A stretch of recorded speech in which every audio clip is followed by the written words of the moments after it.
Hello, this is Paul Dunham, and this video is a review of ICM's new 1/32 scale Gloster Sea Gladiator Mk.II with Royal Navy pilots.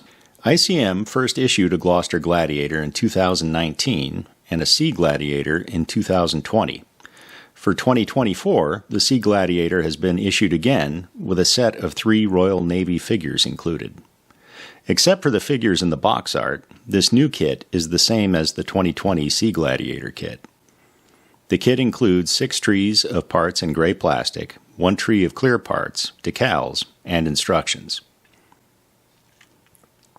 The new figures in this kit are a standing pilot in flight gear, a pointing officer, and a sailor holding a paint can. The parts for the figures have some minor flash, but are otherwise well molded and detailed, and have well-sculpted faces. The instructions for the figures are a single sheet with a parts map and color key on one side and an illustration of the completed figures on the other. The color key identifies paints from ICM's own line of acrylic paints. The figures go together well and have natural-looking poses. The chin strap parts for the pilot's helmet have the parts numbers reversed. Install them opposite to where the instructions show.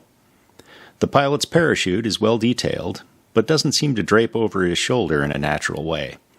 I would expect the weight of the chute to pull the fabric tight against his shoulder. This isn't obvious from the front, so it isn't a serious flaw if you can control the direction from which the figure is viewed. In typical ICM fashion, the kit comes in a sturdy cardboard box with the box art printed on a thinner cardboard cover. The kit parts come in a resealable plastic bag with the clear parts separately bagged to avoid scratching. The plastic parts for the aircraft are well molded with no flash. The fabric areas of the aircraft are molded slightly concave between the underlying structures. This effect is pronounced enough to illustrate the structure, but subtle enough to not look toy-like. The clear parts are reasonably thin and have good clarity. The 20-page instructions are well illustrated and easy to follow. The first page has a short history of the aircraft and a list of recommended paints. Unlike the figure instructions, the color callouts for the aircraft are keyed to Tamiya and Revell paints. Page 18 of the instructions has a template for cutting out canopy masks. Since the canopy framing on the plastic parts is so well defined, I found it easier to cut the canopy masking directly on the plastic parts. There are optional parts provided for 2- and 3-bladed propellers. There are decals for 4 different marking options: a plane from 804 Squadron, Royal Navy Air Station Hatson, a number 804 Squadron plane from HMS Furious, a number 813 Squadron plane from HMS Eagle, and Gladiator 5519 based on Malta. Only the Malta Gladiator has the fuselage illustrated from both sides. Unsurprisingly, construction begins with the cockpit. The ICM instructions call for the cockpit to be painted with Tamiya XF5 flat green. This wasn't the color I expected, but I don't have any evidence to say that it isn't correct. If you have access to better references than me, you may want to choose a different color. Unfortunately, the pilot seat has an obvious ejector pin mark that needs fixing. There are no parts provided to depict the pilot's harness. I bought an Edouard photo etch harness and installed that on the seat.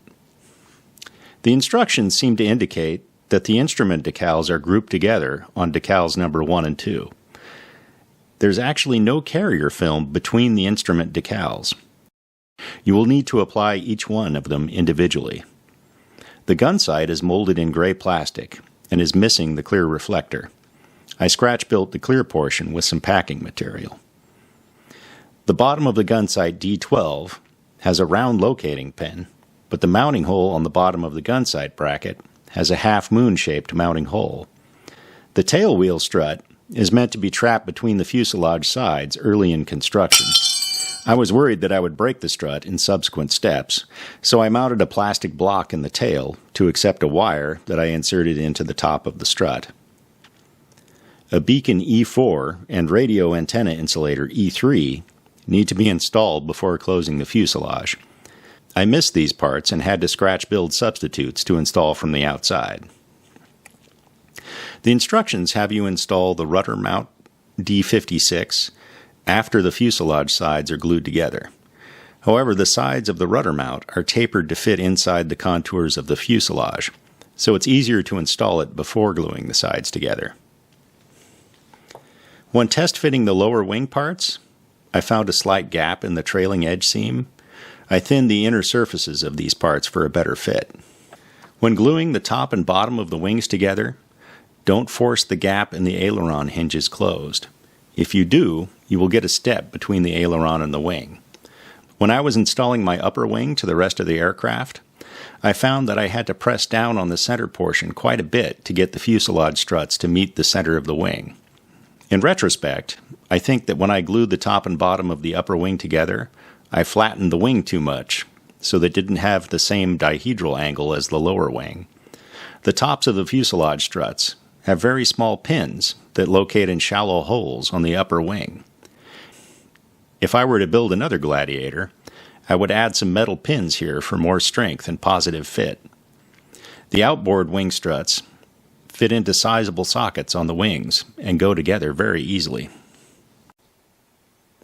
I needed to use some filler on the seams where the lower wing meets the fuselage and around the edges of the plug G2 for fitting the arrestor hook.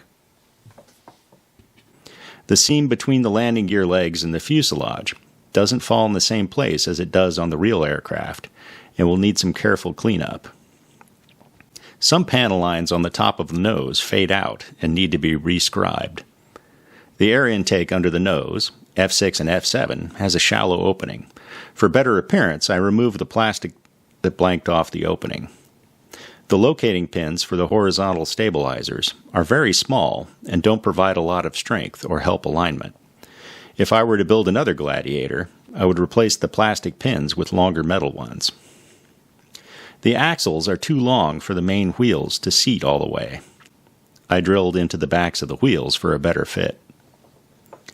Pages 17 and 18 include diagrams for rigging the model. No rigging material is provided. I used thin elastic thread for my build. If you choose to rig your build, you'll want to gather some reference material to show the locations of the wires. The instructions aren't quite detailed enough to show exactly where to drill the holes, and there are no marks on the model surface to show rigging points. The engine parts are well detailed with finely molded cooling fins on the cylinders. The pushrod covers, D36, are not round in cross-section. This is correct. Don't fix it. I found the fit of the prop shaft, D6, to be loose and wobbly.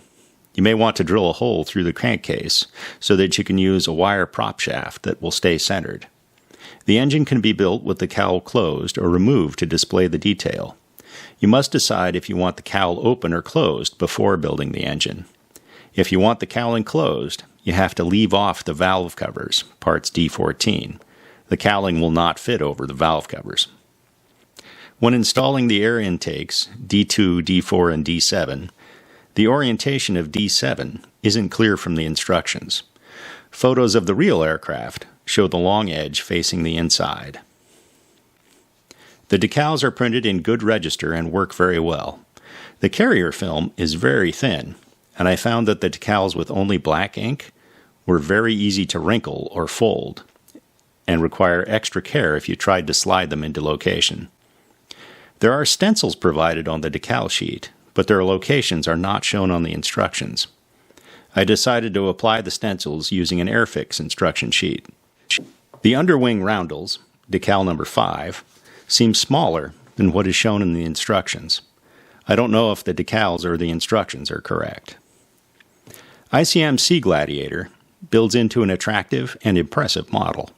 Overall, I enjoyed my build of it, but it did frustrate me at times.